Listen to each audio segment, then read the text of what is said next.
Dali ubanta atong adton ang pinakabagong Korean convenience store diri sa Cebu City, ang Funhan Mart. Naara ni siya sa Horizon 101 diri sa Mango Avenue.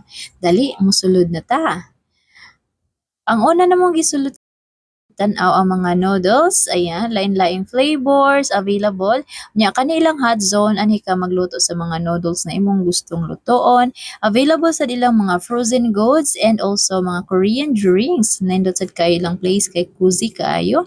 So mao na nagluto na mi sa among ramen. Anya pwede sad ka maka-customize na nimong butang nga sausage, egg and fish cake or unsa pag gusto nimong i-toppings. So mani mo mga napalit sila yung mga drinks, lain-lain nga drinks, so gani siya, lami ni siya.